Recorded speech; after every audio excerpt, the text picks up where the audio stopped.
right, so how many people here have used or have heard of ControlUp before? Yeah, almost everyone here, that's great. For those who haven't, I hope you come check us out at the booth, but if not, hopefully this demo helps you out. So obviously I'm going to connect into our ControlUp environment here using one of the best endpoints out there, using the best one of the best operating systems out there, the IGEL OS 12. So I'm going to connect into our AVD environment here. And what I want to do is I want to take you through just a basic troubleshooting scenario that I think most of us have experienced. So I want you to imagine that I got a help desk ticket from a user named Tony, and his problem is he described his experience, right? They don't tell you any technical details, they tell you the experience. So he was moving a window and it stutters. He's typing on his keyboard, and what happens is that nothing shows up, then all of a sudden the text appears. Super frustrating, right? I think we've all been there, and we've all had to deal with these tickets and trying to solve them. Super hard stuff. So what you do is you come into ControlUp, you come into the ControlUp Solve, and I've got my dashboard here that gives me an executive level display seeing what all of our Azure Virtual Desktop environment looks like and how it's performing. And so what I want to do to troubleshoot this issue is I'm going to click over to the Discovery view here. And actually I'm just going to take one step back before we get into the troubleshooting. I just want to show you some of the new features that Asaf had been mentioned for. So at the very top, to describe what you're seeing here, is we've got the topology bar. So this shows you the relationships of all the objects in your environment, right? So up at the top left here, we can see we're focused on subscriptions. So we've got 2 subscriptions in our environment. Underneath that is our summary bar. So we're actually our summary widgets. So these are individual widgets that push up data from the objects underneath. They either summarize it, do peak values or averages, whatever we think is relevant for you. And then underneath that is the actual objects that's producing the data. So what I'm going to do is I'm just going to focus on one particular one here. I'm just going to focus on our ControlUp Labs one. So now that I've clicked on it, you can see the topology bar has changed, right? All of those other resources that aren't relevant to our subscription have been hidden away, so that way I can continue to troubleshoot this issue further. So I'm just going to go down at the bottom here. You can see some of our new costing metrics. We have really expanded what this is. One of the biggest challenges that we heard our customers say is that they've got a lot of costs in Azure, and sometimes it's really hard to track that. Someone adds a snapshot and it sits there for days, weeks, maybe a couple months, and that's just consuming cost for you because Azure is a cost or a consumption-based service.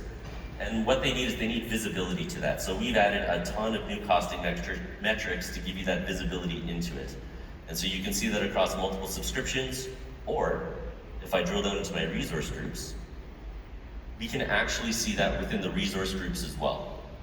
So you can see here we've got a lot of resource groups, and even just based on the color coding, you can see which resource groups are consuming which cost for which service they're consuming in Azure. So really, really cool metrics here. I'm just going to scroll a little bit so you guys can all see all the different metrics we are now offering. So this is a very, very comprehensive set. We think we've done a really good job of nailing almost all of them. Anything we missed, we're certainly open to feedback here, but we did a very, very good job getting all these metrics. So cool stuff. So what I want to do is I'm going to continue my troubleshooting scenario now. I'm going to focus down on my resource group that I know Tony is in. So Tony is a consumer of our AVD service. And so I just need to find mine. Here we are. It's our Azure Stack. So he's a consumer of our Azure Stack, an AVD on Azure Stack. And now you can see again, the topology bar has changed, the number of resources has changed. We're starting to really narrow down this troubleshooting journey for us. So the first thing I want to do is I want to just explore our AVD infrastructure. Is there something there that might be causing his problem? So I'm going to click on our AVD workspaces here, and I only have one workspace in this resource group. And so here you can see, again, we've got our AVD workspace down below, and everything is green. And green for us means good. Got a little bit of metadata value as well, but there's nothing going on here. So it looks like our AVD workspaces environment is looking very, very sharp. I'm gonna go down into our application groups now. And again, I got 3 application groups. I know Tony is a consumer of our Windows 11 desktop. So here you can see Windows 10, and I've got my little test application group as well. So really the one I wanna focus on is the Windows 11 one. And again, scrolling to the right, we can see a lot of metadata information that we're now providing as well. And you can also see there's some metrics that are AVD, some metrics that are AZ, and some metrics that are direct from the machines themselves. So we aggregate metrics from multiple different sources into these displays. So So continuing the journey, I'm going to click on host pools now. And we've got 3 host pools, and now I've got one that actually has some level of health issue. This is one that I'm aware of. This is my little test one, so I'm not really worried about it. But again, the one I really want to focus on is the Windows 11 one. So I'm just going to click on that just to give it a little highlight so you can all see it a little bit better. And again, I'm seeing a lot of green. A lot of green, not any red, so things are looking pretty good here. So I'm not really worried about that. But what I want to do is I'm going to narrow down my focus a bit more. So I'm going to click on my Windows 11 one. And again, the topology bar has now changed. I get a little status view of this individual resource, of all the summary of all the metadata that's associated with it. And I'm just going to go to the machines view now. So I've got 2 machines that are in this host pool. And guess what? Now I see some red. So now I'm kind of like a cat chasing a little laser pointer, right? I want to just start following it down this journey. So I'm just going to focus on this machine here so we can see some of the metrics. Let's see if there's anything that's really outstanding. So again, you can see, we've got CPU utilization, we've got disk transfers per second, we've got the net total, and now we've got AVD metrics as well. This machine being on Azure Stack HCI means that I need my short path enabled for public networks in order to produce the RDP protocol over the UDP transport for best performance. We have that configured, so certainly that's not an issue. Everything else is looking, pretty green. Good page file, lots of space on the disk. So nothing really outstanding there.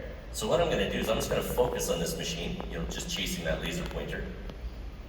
And now you can see we've got a whole bunch of metadata underneath, but something I really want to explore is our new FSLogix integration. So we're going through a bit of a transition right now for FSLogix. We are on an old file share. We had a bit of influx of users who got overloaded. We bought some new file share. It's very possible that could be the issue for his user experience, especially with all these Electron apps living in the profile containers. And so now I've clicked on the FSLogix and you get this beautiful summary view, right? You can see all of this cool metadata regarding all the FSLogix technologies. So we don't just support profile containers, we also do Office containers and app masking. We provide that information as well.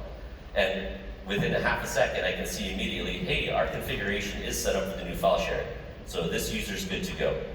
Underneath that, underneath the metadata summary, we have real-time metrics for FSLogix. So this is really, really cool. You can see the 2 different types we have, Office and Profile. And as I continue to scroll to the right here, what I'm gonna run into is these real-time disk metrics. So we are actually tracking the individual performance of each FSLogix container. So if there's data being read from the disk, written from the disk, we're now tracking all of that information. So we think this is really, really cool and a way that can really help you do some pretty impressive troubleshooting there as well. But again, I'm just seeing nothing but green here. I'm aware of what the empty blocks and size variance is. That's nothing to be concerned about for this particular issue. So I'm going to continue my troubleshooting journey and browse to the user session. So now I found Tony, I found his session, sure enough, and I can see, hey, there's more red. So following that little laser pointer, I can see that he's got a stress level of critical, and he's got a client device score of insufficient. So the client device score is our remote DX technology. This is that really cool technology that's great for BYOD or even managed devices to give you real-time metrics of those remote devices. I'm going to click on this little house here, and it's going to give us an visualization of what that user's home network looks like, or that local network looks like. And can anyone point out the problem here? Well, we've got a new metric here, and it's our ISP metric. So I can see his first hop is really good. His ISP, though, is setting a floor that every other piece of traffic that leaves it is going to be at. So 200 milliseconds, 220, 185, whatever. Anything after that, his ISP is the one causing the problem. And I want you to take a step back and think about how you would troubleshoot this issue without ControlUp. I've talked to a lot of customers, both before we had Remote DX and then after they implemented it. Before they had Remote DX, what would you do? You send out a network cable.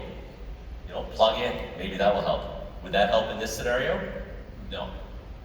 Maybe you send them a new laptop. Would that help in this scenario? No. You're just guessing test troubleshooting. But with this information now, we can actually take corrective action, prescriptive action to solve this problem. Now that we see this, tether to your phone. Let's see if that has a better experience. Move to a coffee shop. phone your ISP and tell them that this is a problem. So with this, we can actually take real corrective action and help these remote users solve their problems. With that, thank you, Asaf. Okay, thank you very much.